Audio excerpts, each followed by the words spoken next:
baru pertama kali mampir di channel aku, jangan lupa untuk subscribe.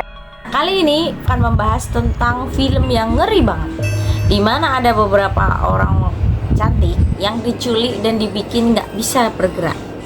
Terus mereka tuh didandanin dan dimain-mainin kayak boneka. Nah, kalian harus lihat sih mereka itu bakal diapain ya. Ini ngeri banget guys. Oke deh, nggak perlu lama-lama, langsung aja kita mulai ceritanya. Jadi awalnya ada satpam yang lagi patroli malam-malam. Dia tuh kerjanya di taman bermain gitu. Tiba-tiba dia ngedenger ada suara aneh dari mainan. Sekalian emang dia sengaja ngisain satpam itu biar kaget. Tapi gara-gara mainan kuda-kudaan itu keputar, si satpam jadi ngeliat sesuatu. Ada kayak kaki gitu di deket permainannya itu. Akhirnya mainannya itu diberhentiin. Dan ternyata ada mayat seorang wanita yang kemudian langsung dilaporin. Nah, kejadian itu langsung diselidiki sama detektif. Soalnya ternyata sebelum ini udah ada kasus penemuan mayat lainnya. Kasusnya tuh serupa ya. Jadi dugaan pembunuhan ini dilakukan oleh orang yang sama. Ada beberapa hal yang aneh.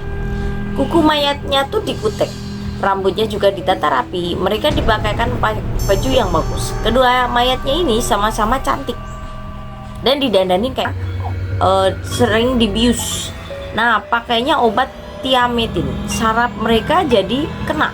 Jadi mereka tuh dibiarin tetap hidup dan sadar, tapi mereka badannya nggak bisa bergerak. Terus anehnya mereka tuh dipakein gaun-gaun yang biasa dijual di mana-mana. Ukurannya juga pas banget di tubuh mereka. Jadi seolah-olah pelakunya itu ngebuatin mereka baju. Nah, makanya nih para detektif curiga. Bisa jadi pelakunya itu membuat baju yang nyulik orang untuk dijadikan model buat pakai baju buatannya kan. Tapi para detektif ini masih belum bisa nebak siapa pelakunya. Bahkan mereka akhirnya panggil keluarga korban juga buat nyari tahu kesamaan antara dua korban. Dari hasil penyelidikan kelihatan kalau mereka itu usianya kira-kira 20 tahunan. Sama-sama punya wajah cantik dan badan yang langsing. Terus sebenarnya masih ada kasus orang hilang ya, dan dugaannya dia juga akan menjadi korban penculikan ini. Makanya akhirnya polisi ini diem-diem masih sering mengelilingi taman bermain. Biasanya si pelaku akan ninggalin mayatnya di area tempat bermain yang sama. Nah, jadi si pelaku ini bisa langsung ketangkep pas naruh mayatnya.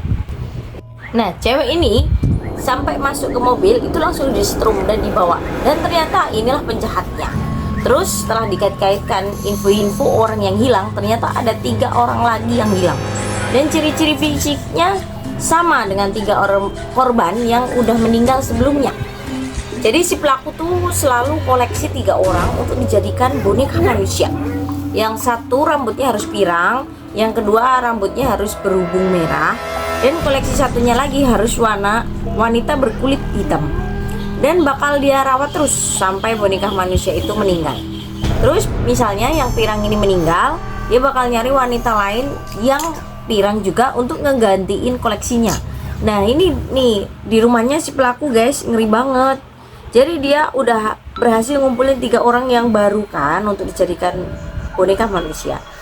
3 orang korban itu diajakin main teh-tehan kayak gini, sambil mereka dipasangin infus dan bius terus supaya badannya tetap lumpuh. Terus nih tuh suaminya si cewek berambut pirang yang lagi dijadiin boneka, ternyata katanya istrinya tuh sakit diabetes. Kondisinya bakal bahaya kalau dalam 24 jam dia nggak dikasih obat. Ini suaminya udah panik ya. Tapi ternyata kalau menurut dokter, orang yang diabetes kondisi itu. Siangnya penjahat ini namanya Samantha. Pas dia sampai di tempat tujuan, dia kaget banget karena ngeliat udah banyak banget polisi. Ternyata setelah diselidiki, obat bius yang dipakai buat bikin para korban ini lumpuh nggak dijual sembarangan. Udah gitu butuhnya juga banyak karena dipakainya setiap hari. Jadi detektif itu akhirnya tahu juga kalau obat itu tuh diambil dari klinik perawatan gangguan jiwa.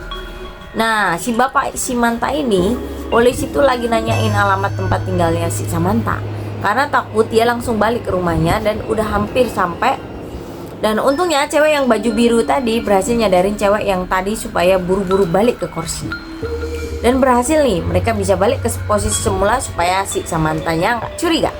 Awalnya sih nggak ada masalah, tapi si Samantha tuh ngeliat kalau manekennya pada hancur dan berjatuhan. Jadi dia udah curiga sambil megang-megang gunting kayak gini. Ih, ngeri banget kan. Nah, nggak lama ternyata kondisi kejiwaan si Samantha tuh emang terganggu. Soalnya waktu kecil tuh dulu dia suka disiksa dan dilecehin sama bapak kandungnya di klinik yang tadi. Udah gitu sampai disetrum listrik. Makanya kondisi mentalnya jadi terganggu.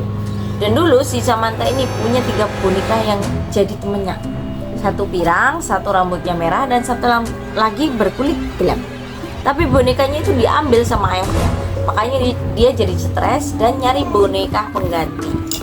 Setelah dibawain boneka asli nih sama si detektif, si Samantha udah tenang. Bahkan dia langsung setuju untuk dibawa penyelidikan.